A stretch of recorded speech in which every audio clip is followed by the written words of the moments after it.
Since we moved from the US to the Philippines, so many things have happened in such a short amount of time.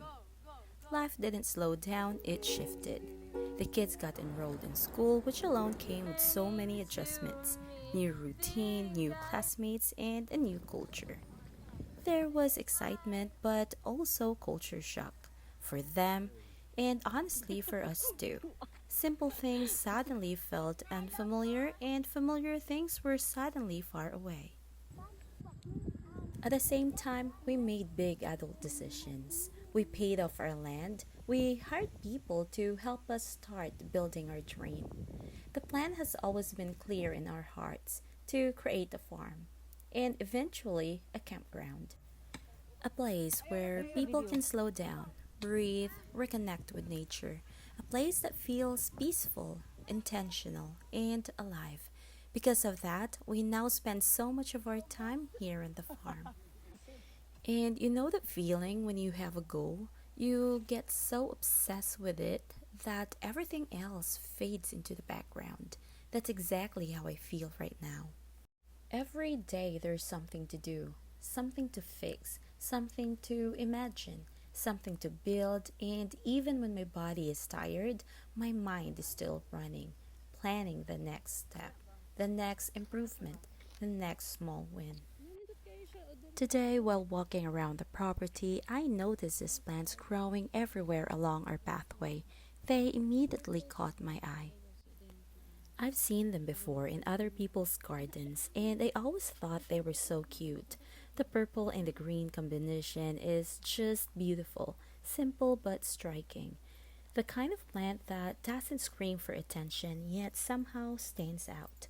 What amazed me most is that we have so many of them here, just growing wildly. No one planted them, no one watered them. They just exist.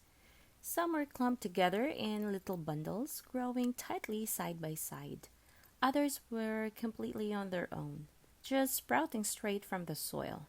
Some were growing in places you wouldn't even expect, between stones, on rocky ground, almost like they didn't care about the conditions at all. This plant feels like the definition of resilience. It looks like it can survive drought. It can survive rocks. It can survive being ignored. And here it is, thriving. So I decided to collect some of them and replant them uphill. I gently pulled them straight from the soil, roots and all. Some came out easily, almost like they wanted to be moved. Others held on a bit tighter, like they were saying, "This is my spot." I put them all together in a pile so I could hold them up and plant them later. And honestly, I had so much fun doing it. There is something deeply grounding about touching the earth with your hands, about slowing down enough to notice plants, roots, soil, stones. It reminds me why we choose this life in the first place. Some of these plants were growing directly out of stone. Stone?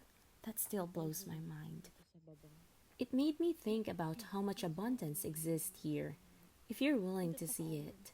This is also a look at our driveway. I don't actually know how far it is from the main road, but it's quite a walk leading uphill. Very peaceful, very raw. We plan to plant trees along the sides of this pathway so that one day, when people hike here, they'll have shade and shelter from the sun. Because walking this path isn't easy, the stones are sharp, so you really have to watch your step. There are exposed roots that can easily trip you if you're not careful. That's something the men will need to work on, removing roots, clearing paths, making it safer over time. It's quiet to walk. Going downhill isn't so bad, but going up, that's where you feel it. It gets exhausting, especially when the sun is out. And when the sun is shining here, it's not gentle, it's intense. It drains your energy quickly, and you really feel how important trees and shades are in a place like this. That's why planting trees is such a priority for us. Shade is comfort, shade is safety, shade makes a place livable. For now, we're starting with bamboo. Bamboo grows fast, it's strong, and it's useful. Sometimes when I step back and look at everything, the kids adjusting, the land, the plants, the pathways, the long uphill walks, I realize this life isn't easy, but it feels right. This farm, this land, these plants growing wildly where they're not supposed to, they remind me that growth doesn't always look neat. It doesn't always follow a perfect plan. Sometimes it just shows up quietly, stubbornly, beautifully, right where you are, and all you have to do is notice it, nurture it, and let it grow. This pathway was actually cleaned a while back, but it's been raining more often lately, and when it rains here, the weeds grow fast. Here you can also see we have a lot of firewood. A lot. This is something we can really use in the future for cooking, for warmth, for gatherings. It's another reminder that this land provides in its own way when you take the time to notice what's already here. And over here, this bamboo is from my grandfather's house. This one is special. It carries history, memory, family. This bamboo is a very beautiful story, one that I'm not ready to fully share yet, but I will in the future video. For now, I just like knowing it's here with us, like a quiet connection between generations. You might also notice this net here. There was supposed to be a sun shield, but I think the rope we used wasn't strong enough. Clearly, it needs something much sturdier. I'll have my friends fix this one soon. It's another small lesson learned, trial and error over and over again. And on this side is this unfinished garden. There's still so much work to do here. I need more plants, more time, more energy, but even unfinished, I can already imagine what it could become. Sometimes I look around and feel overwhelmed by how much still needs to be done. But then I remember we didn't come here to rush. We came here to build something slowly, intentionally, rooted. I also want to share these coconut trees on each side of our unfinished garden. They've already given us so much. We've enjoyed fresh coconuts from them, straight from the tree. And every time I hold one, I can't help but feel deeply grateful. These trees have been such a blessing to us. There's something special about drinking fresh coconut water that grew right where you're standing. It feels nourishing, not just for the body, but for the soul. So much abundance just quietly growing. Right now, I'm alone here on the farm. And honestly, I could spend my entire day here. Today, I'm removing weeds that have been infesting the plants.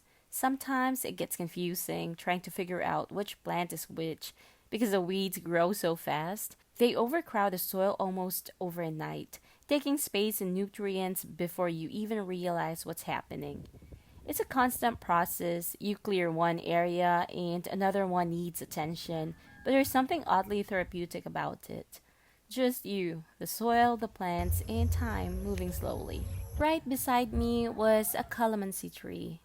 Unfortunately, it didn't survive. That made me a little sad.